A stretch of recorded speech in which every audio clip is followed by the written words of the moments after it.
The mess hall of the USS Defender buzzed with the sounds of 3 different species eating their evening meal.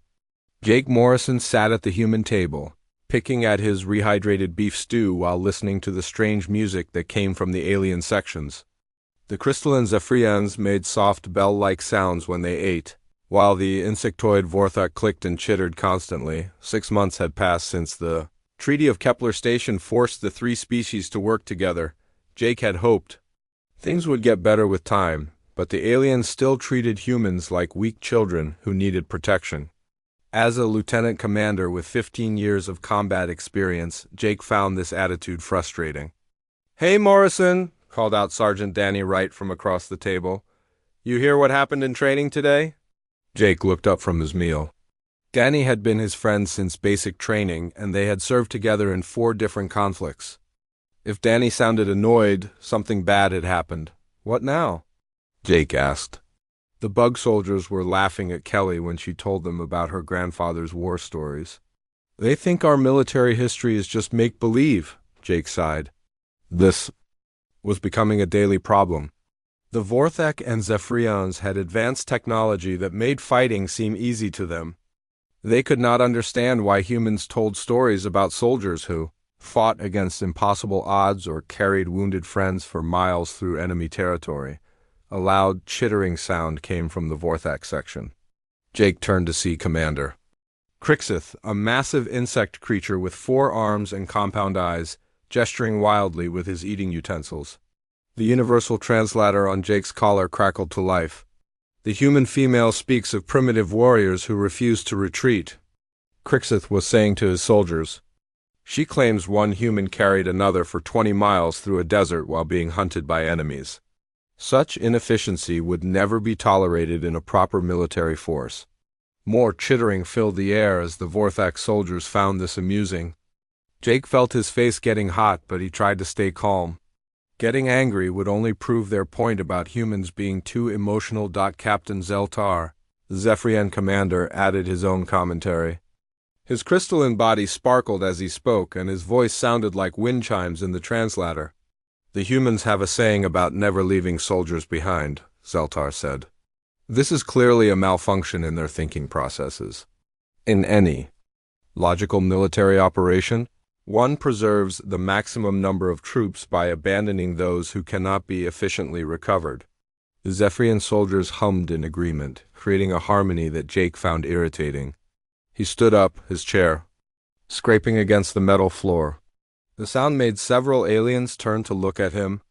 "Maybe we should explain why those stories matter," Jake said loudly enough for the aliens to hear. Crixith's compound eyes focused on Jake with the intensity of a predator.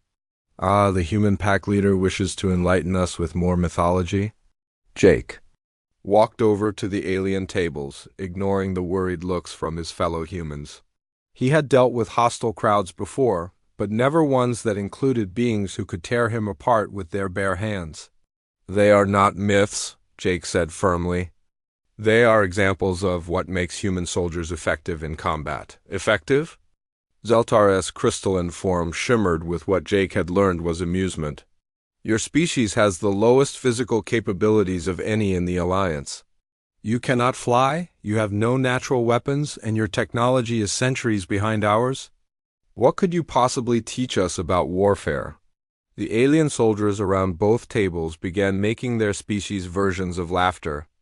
Jake felt like he was back in school, being mocked by bullies who were bigger and stronger than him. Dr. Lisa Carter, the ship's psychologist, approached the group. She was a small woman with kind eyes who had been trying to help the different species understand each other since the mission began.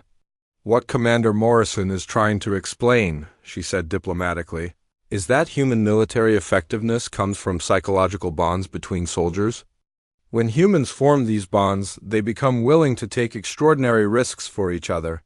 Crixith's mandibles clicked together in what Jake recognized as dismissal. "Psychological bonds are inefficient. They cause soldiers to make poor tactical decisions based on emotion rather than logic." "Your species survived as pack hunters," Zeltar added. "These bonding behaviors may have been useful when you fought with spears and arrows, but modern warfare requires rational thinking." Jake felt his temper rising. These aliens had never seen real combat, where technology failed and soldiers had to rely on each other to survive. They fought their wars with computers and robots, never getting their hands dirty. "You think human soldiers are weak because we care about each other," Jake said. "But that caring is what makes us strong. When a human soldier knows his friends will never abandon him, he will fight harder and longer than any robot." The aliens exchanged glances that Jake interpreted as skeptical. They had heard these arguments before and remained unconvinced. "Perhaps," Crixith said with obvious condescension, "your species will have an opportunity to demonstrate these remarkable capabilities. Until then, we will continue to view your military traditions as primitive superstitions."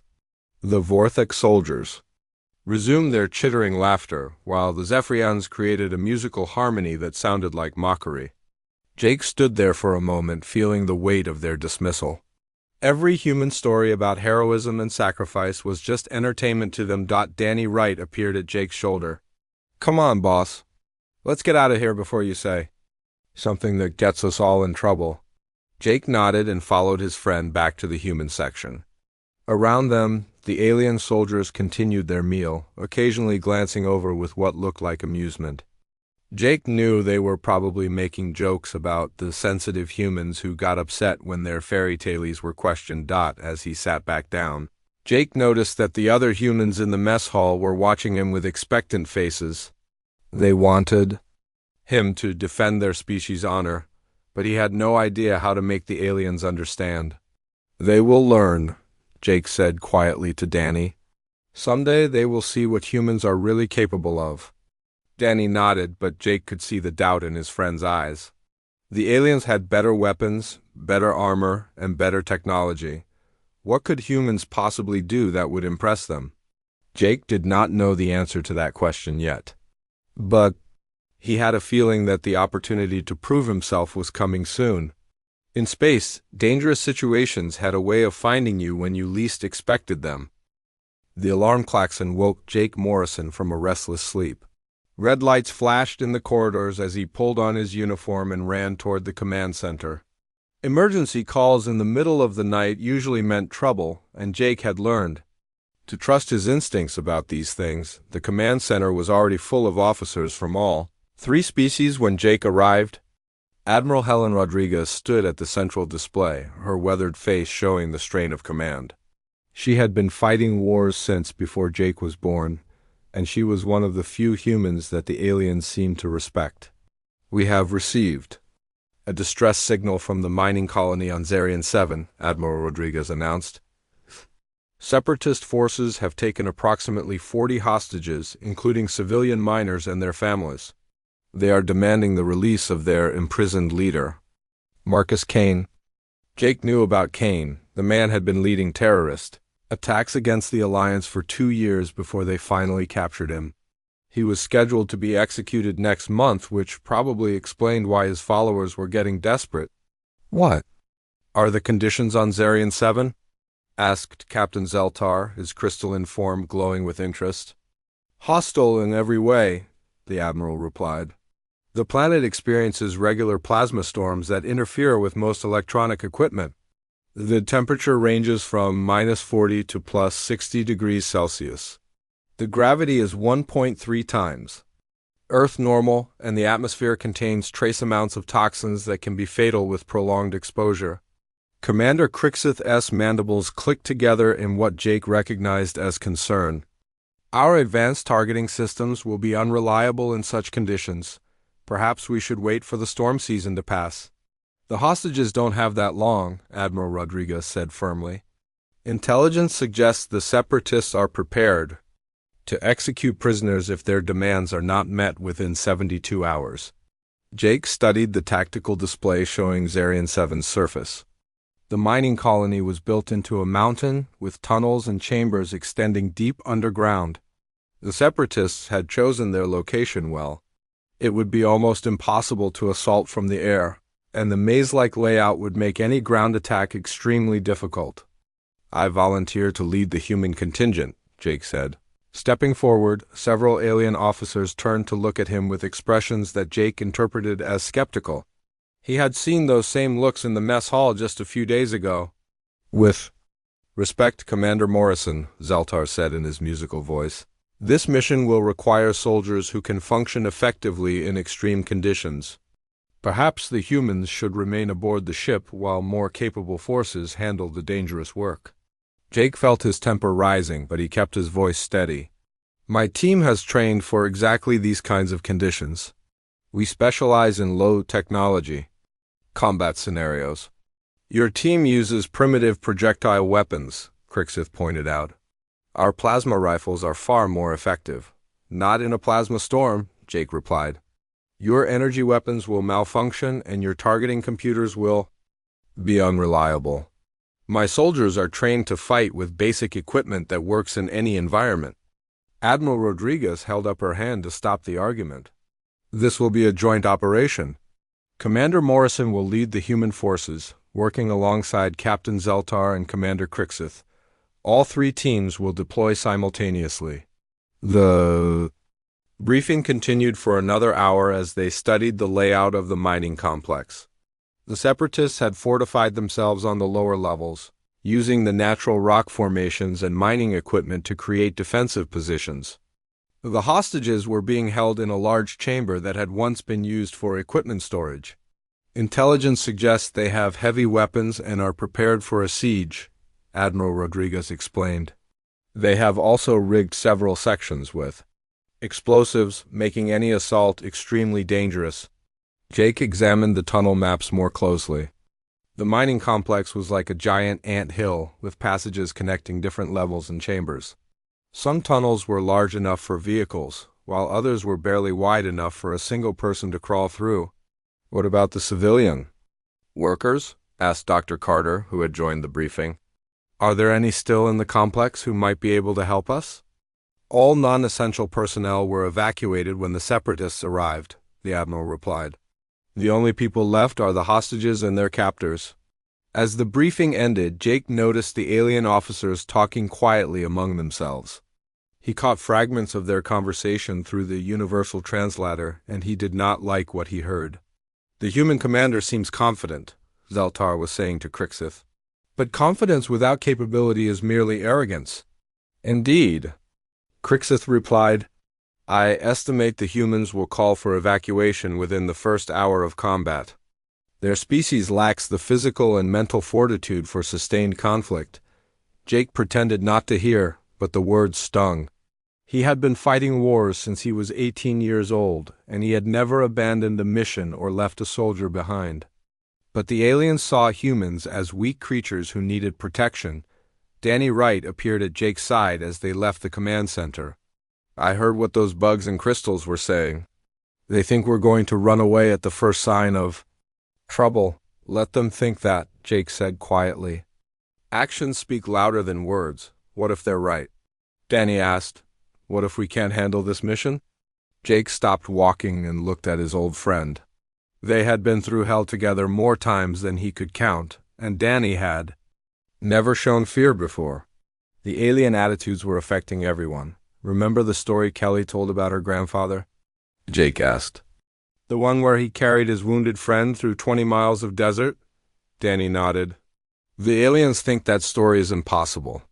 They think humans are too weak to do something like that.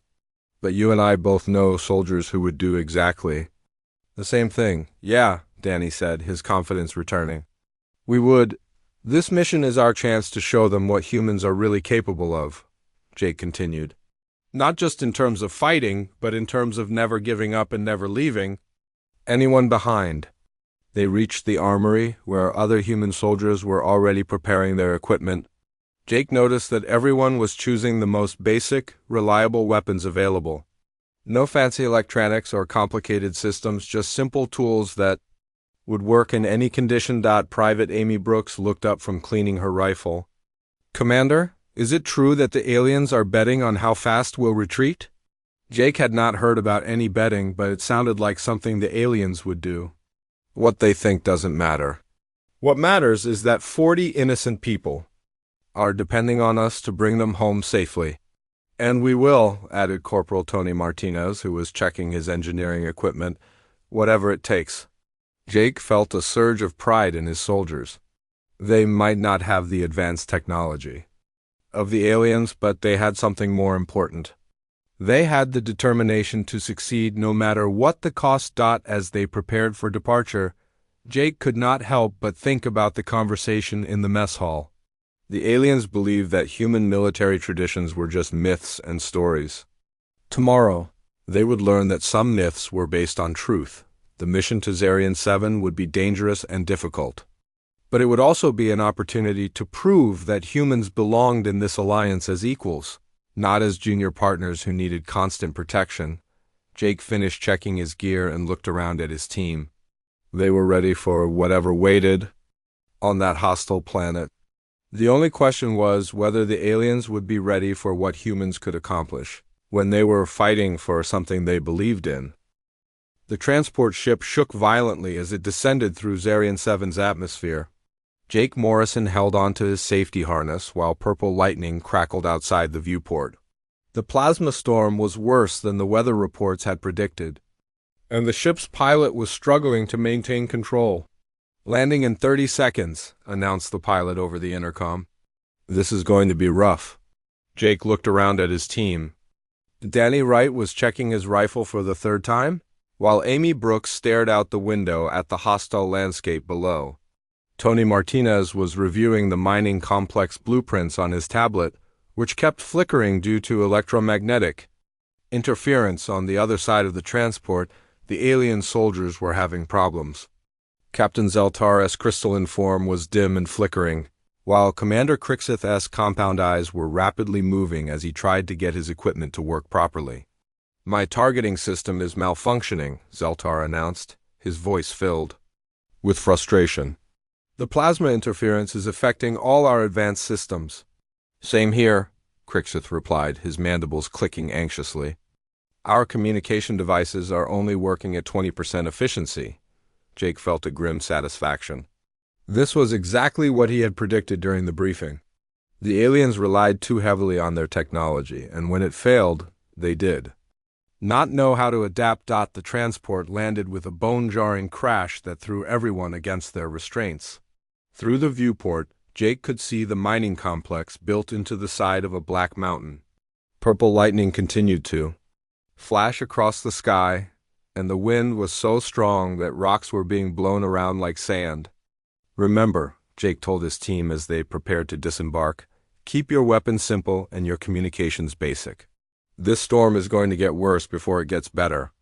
The assault teams left the transport and immediately felt the full force of Zarian 7's hostile environment. The gravity was heavier than Earth normal, making every step more difficult. The air was thin and carried a metallic taste that made Jake's throat burn. Within minutes, it became clear that the aliens were in serious trouble. Their plasma rifles were sparking and refusing to fire, while their sophisticated armor systems were shutting down one by one. The Zephyrians, who normally moved with graceful precision, were stumbling and disoriented. "Our energy shields are failing," Zaltar reported, his voice barely audible over the howling wind. "We need to return to the ship for recalibration." "Negative," Jake replied, checking his simple projectile rifle. "We have a mission to complete." "My team will take point." The human soldiers moved forward across the rocky terrain, their basic equipment functioning perfectly in the harsh conditions.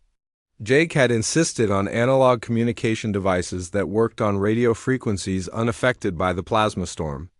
While the aliens struggled with their failing technology, the humans maintained constant contact with each other. "Movement ahead," Amy Brooks reported through her radio. "2 sentries at the main entrance." Jake could barely see the figures through the storm, but Amy's exceptional eyesight had spotted them first. She had always been their best marksman, and the harsh conditions did not seem to affect her aim. "Take them down quietly," Jake ordered. 2. Suppressed shots rang out, and the sentries collapsed. The alien soldiers, who had been struggling to get their weapons online, stared in amazement at the human precision. "How did she make those shots in these conditions?" Crixith asked, his voice full of disbelief. "Practice," Jake replied simply.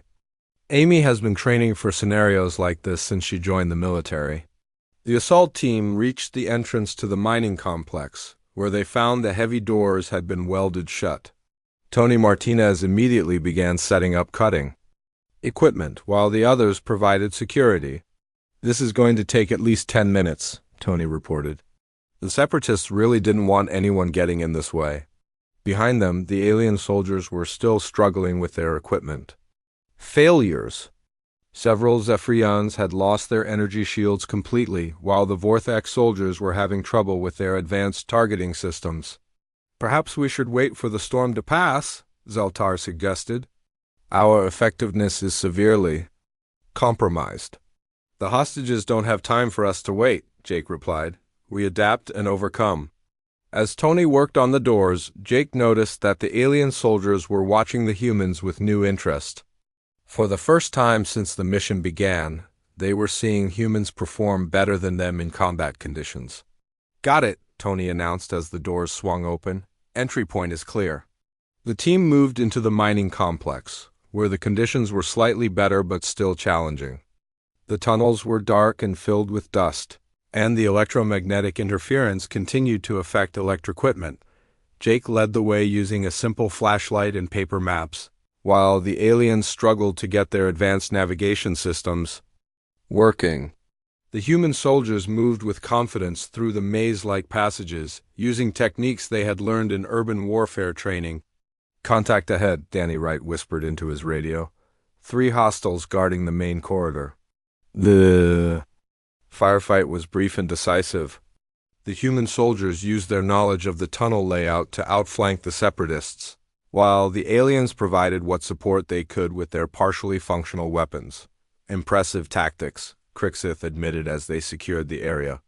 "Your species adapts quickly to changing conditions." Jake was about to reply when a massive explosion shook the entire complex. Dust and debris rained down from the ceiling, and several tunnel sections collapsed behind them. "What was that?" Amy asked, coughing from the dust. Tony checked his instruments. "The Separatists just blew the main support tunnel. We're cut off from our retreat route." The alien soldiers looked around nervously as the reality of their situation sank in. They were trapped in a hostile environment with failing equipment and no way out except forward. "Our tactical computers are recommending immediate evacuation," Zeltar announced.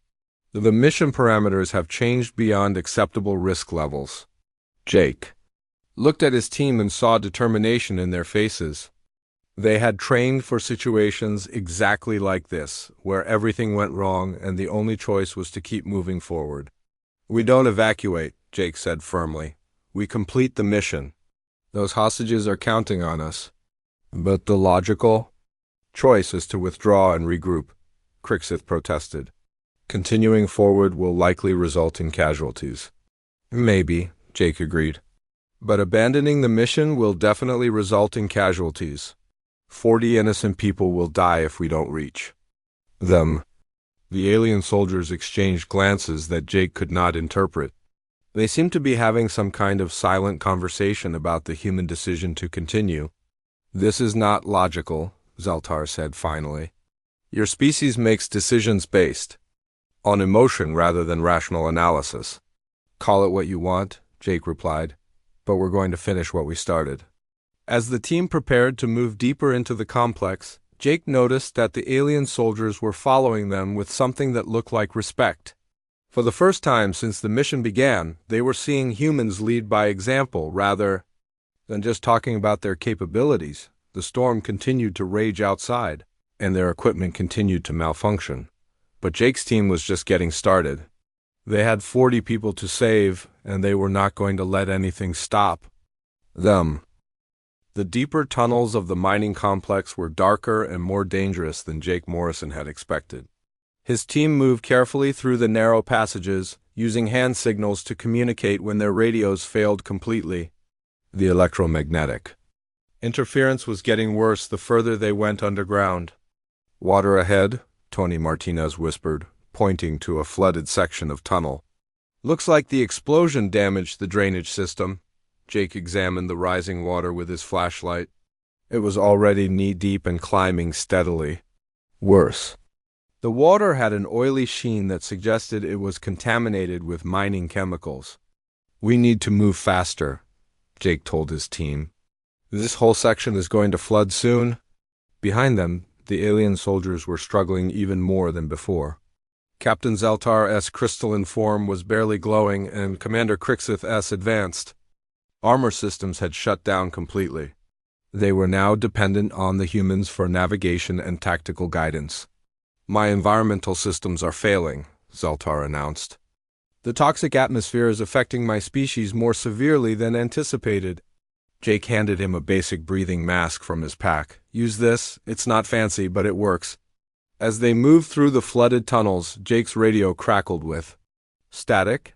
Danny Wright's voice came through broken and unclear. "Jake, trapped in Section 7, water rising fast, need help, Jake's blood ran cold. Section 7 was where he had sent Danny and 3 other soldiers to secure an alternate route. If they were trapped in rising water, they would drown within the hour. "Say again, Danny," Jake called into his radio. "What's your situation? Cave-in block, toxic gas, Getting hard to breathe, The radio went silent. Jake tried calling again, but there was no response. He looked at his remaining team members and saw the same worry in their faces that he felt in his heart. "We have to choose," Tony said quietly. "We can try to reach the hostages, or we can try to save Danny and the others. But we don't have enough people to do both." Jake stared at the tunnel map on his tablet. The hostages were only 2 levels down, but reaching Danny's team would require going back through the flooded sections. Either choice meant abandoning people who were counting on them. "The logical decision is clear," Zeltar said, his voice distorted by the breathing mask. 4 soldiers are trapped, but 40 civilians are being held hostage. The mathematics are simple." "It's not about mathematics," Jake replied. "It's about not leaving anyone behind." Commander Crixith's mandibles clicked in confusion. "But saving the larger group serves the greater good. Risking 8 soldiers to save 4 is tactically unsound." Jake felt the weight of command pressing down on him. This was exactly the kind of decision that had made him a soldier in the first place. When everything went wrong and there were no good choices, someone had to make the hard call. "Amy, Tony, you continue toward the hostages," Jake ordered. "I'm going after Danny." "Sir, you can't do that alone," Amy protested. "You'll need backup." "I'll take 1 volunteer," Jake said. "The rest of you focus on the main mission." "I'll go with you," Tony said immediately. "No, I need you with the hostage rescue. Your engineering skills will be essential for getting them out safely." Private Carl Johnson stepped forward. He was the youngest member of the team, barely 22 years old, but he had proven himself reliable in combat. "I'll go, Commander," Carl said. "Danny helped train me when I first joined the unit. I owe him." Jake nodded, knowing that splitting his already small team was probably a mistake. But he also knew that he could not abandon Danny and the others, no matter what the tactical manual said. "This is madness," Crixus said, his voice filled with disbelief. "You are sacrificing mission effectiveness for emotional attachment." "We call it loyalty," Jake replied. "And it's what makes us human." The team split up at the next junction. Amy and Tony continued toward the hostages with the alien soldiers, while Jake and Carl headed back toward the flooded sections.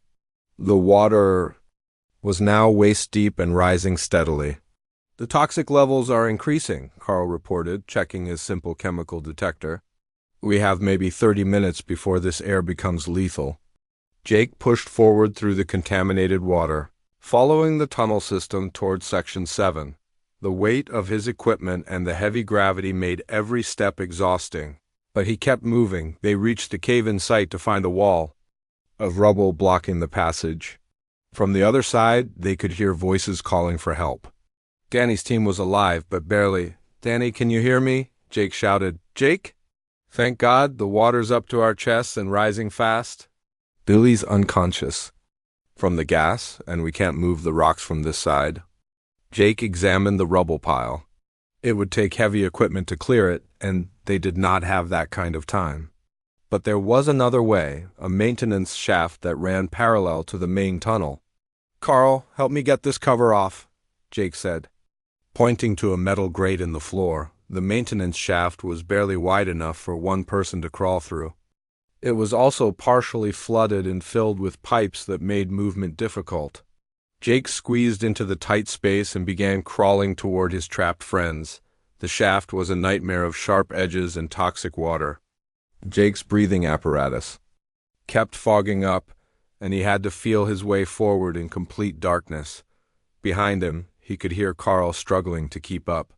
"I can see light ahead," Carl reported. "I think we're almost there." Jake reached the end of the shaft and kicked out another grate. He dropped into Section 7 to find Danny and his team standing in chest-deep water. Private Billy Roberts was unconscious, being held up by the other soldiers. "About time you got here," Danny said with relief. "I was starting to think you'd given up on us." "Never," Jake replied. "Can Billy be moved?" "He's breathing, but barely. The gas got to him worse than the rest of us." Jake looked around the flooded chamber. The water was still rising, and the air was getting thicker with toxic fumes. They had maybe 15 minutes before the situation became completely hopeless. "We go back through the maintenance shaft," Jake decided. "It's the only way out." "Billy won't fit," Danny said. "He's too big for that space, and he's unconscious." Jake stared at his friend and realized they were facing an impossible choice. He could save 3 soldiers by leaving one behind, or he could try to save all 4, and probably lose everyone. "Then we make him fit," Jake said firmly. "We're not leaving anyone behind." The next few minutes were the longest of Jake's life. Working together, they managed to get Billy's unconscious form into the maintenance shaft. Jake went first, pulling while Danny and the others pushed from behind. Carl helped from the other end. Guiding them through the narrow space, the water continued to rise and the toxic gas grew thicker. Jake's lungs burned with every breath, and his arms ached from pulling Billy's weight. But he kept moving, driven by the absolute certainty that no soldier would be left behind on his watch. When they finally emerged from the shaft, all 5 soldiers were barely conscious from the toxic exposure. But they were alive, and they were together. "That was the most illogical rescue I have ever witnessed," Crixus said when they rejoined the group. "You risked everyone to save 4 soldiers." "And we succeeded," Jake replied, helping Danny too. His feet. "Now let's go get those hostages." For the first time since the mission began, Jake saw something like respect in the alien commander's compound eyes. The myths about human loyalty were starting to look less like myths and more like truth. Jake Morrison's team was exhausted and running low on supplies when they finally reached the hostage chamber. The toxic gas exposure had weakened everyone, and Danny Wright was coughing up blood from the chemicals he had inhaled. But they were all alive, and they were all together. "I'm detecting 42 life signs in the chamber ahead," Amy Brooks reported, studying her basic scanner.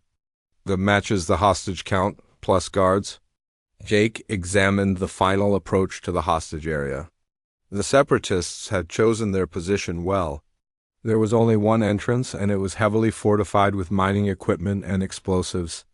Getting the civilians out alive would require careful planning. "Tony, what do you see?" Jake asked his engineer. Tony Martinez crawled forward and examined the defensive setup.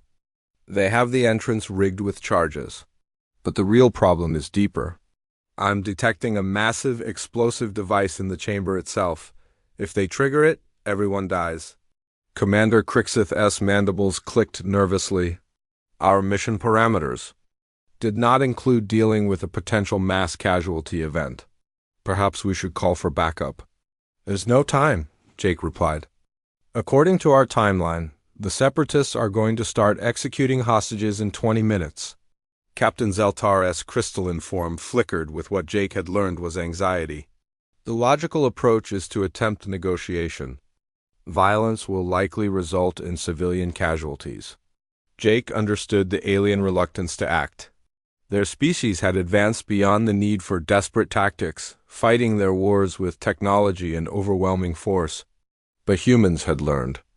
to fight when the odds were hopeless and victory seemed impossible.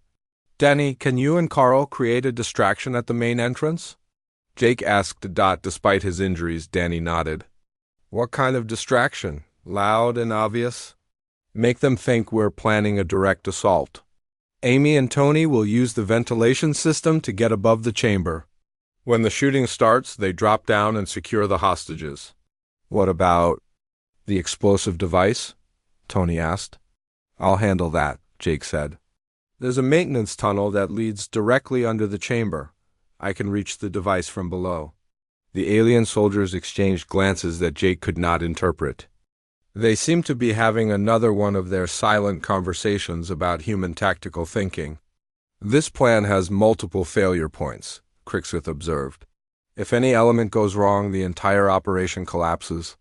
"That's why it will work," Jake replied. "The Separatists are expecting us to use overwhelming force or advanced technology. They won't be prepared for a coordinated assault using basic tactics." Jake checked his watch. 15 minutes remained before the deadline. "If they were going to act, it had to be now. What do you need from us?" Zeltar asked, surprising Jake with the offer of support. "Stay here and coordinate communications. If this goes wrong, you'll need to report back to Admiral Rodriguez." The human soldiers moved into position with practiced efficiency. Danny and Carl approached the main entrance, while Amy and Tony disappeared into the ventilation system. Jake crawled into the maintenance tunnel that led under the hostage chamber. The tunnel was even tighter than the one he had used to rescue Danny's team. Jake had to worm his way through pipes and electrical conduits, following the building schematics on his tablet. The electromagnetic interference made the screen flicker constantly, but he managed to navigate to the position directly under the explosive device. Through the metal floor, Jake could hear voices from the chamber above. The Separatist leader was talking to his men about the approaching deadline. Jake carefully cut through the floor plating and peered into the chamber. 42 civilians were huddled in one corner, guarded by 8 armed Separatists in the center of the room. A massive bomb was connected to multiple trigger devices.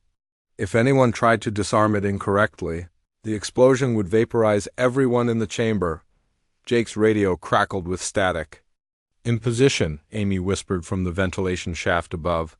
"Ready for distraction," Danny reported from the main entrance. Jake studied the bomb carefully. Tony had been right about it being sophisticated, but it was also built using mining equipment that Jake recognized. The trigger mechanism was actually simpler than it looked. "Begin distraction in 10 seconds. Jake whispered into his radio. Danny and Carl opened fire at the main entrance, their projectile weapons echoing loudly through the tunnels. The Separatists immediately moved to defend against what they thought was a frontal assault. "We're under attack," shouted one of the guards. "All units to the main entrance." As the Separatists repositioned themselves, Amy and Tony dropped down from the ventilation shaft. Their landing was silent and precise, and they immediately began moving the hostages toward a secondary exit that Tony had identified. Jake worked frantically on the bomb's trigger mechanism. The device was designed to detonate if tampered with, but Jake had dealt with similar explosives during his military career. The key was understanding how miners thought about safety systems. "Hostages are moving," Amy reported. "But we need more time." "I'm almost done here," Jake replied, carefully disconnecting the final trigger wire. The Separatist leader suddenly realized what was happening. "The bomb!" he shouted. "Someone's trying to disarm the bomb?" Gunfire erupted in the chamber as the remaining Separatists tried to stop the hostage evacuation. Jake could hear Amy and Tony returning fire while protecting the civilians. "Jake, you need to get out of there now," Danny called over the radio. "They know where you are." Jake finished disarming the bomb just as bullets began punching through the floor around him. He rolled away from the device and started crawling back through the maintenance tunnel as fast as he could move. Behind him, he could hear the battle raging in the chamber. The Separatists were fighting desperately, but they were outnumbered and outmaneuvered by the coordinated human assault. "All hostages secure," Tony announced. "We're moving to the extraction point." Jake emerged from the maintenance tunnel too. find the alien soldiers staring at him with expressions he had never seen before. It took him a moment to realize that they were looking at him with something resembling awe. "You disarmed the device?" Zeltar asked. "It's done," Jake confirmed. "Let's get these people home." The extraction was smooth and efficient. The human soldiers moved the hostages through the complex using routes that Tony had identified, while the alien soldiers provided security. For the first time since the mission began, all three species were working together as a true team. As they reached the transport ship, Jake noticed that Commander Crixith was helping carry an injured civilian. The insectoid warrior, who had spent days mocking human compassion, was now demonstrating it himself. "Commander Morrison," Zeltar said as they boarded the ship, "I owe you an apology. We misunderstood what your species meant by military mythology." "It's not mythology," Jake replied tiredly. "It's just how we fight when everything else fails." "Yes," Crixith agreed, his mandibles clicking with what Jake now recognized as respect. "We see that now. Your legends are not stories about the past. They are instructions for the future." As the transport lifted off from Zarian 7, Jake looked around at his team. They were battered and exhausted, but they had succeeded. 42. Civilians were going home to their families, and every soldier had made it out alive. The alien soldiers were no longer laughing at human military traditions. Instead, they were asking questions about training methods and tactical philosophy. They wanted to learn what made humans willing to risk everything for each other. "The myths were real," Danny said quietly, watching the hostile planet disappear. "Below them, they were always real," Jake replied. "The aliens just needed to see them in action." Admiral Rodriguez was waiting for them when they returned to the USS Defender. Her weathered face showed relief as she counted the rescued hostages, and confirmed that no soldiers had been lost. "Outstanding work," she told Jake. "All three species performed exceptionally." Jake nodded, but he was thinking about something else. For the first time since the Treaty of Kepler Station, humans and aliens had fought together as equals. The mockery and dismissal were gone. Replaced by genuine respect and partnership, the mission to Zarian 7 had been about more than rescuing hostages. It had been about proving that human values were not weaknesses to be overcome, but strengths to be embraced. The aliens had learned that sometimes the greatest victories came not from superior technology, but from refusing to abandon the people who counted on you. As Jake headed to the medical bay to check on his injured soldiers, he smiled. The myths about human warriors were no longer just stories. They had become the foundation of a new kind of alliance, built on trust, sacrifice, and the absolute certainty that no one fights alone.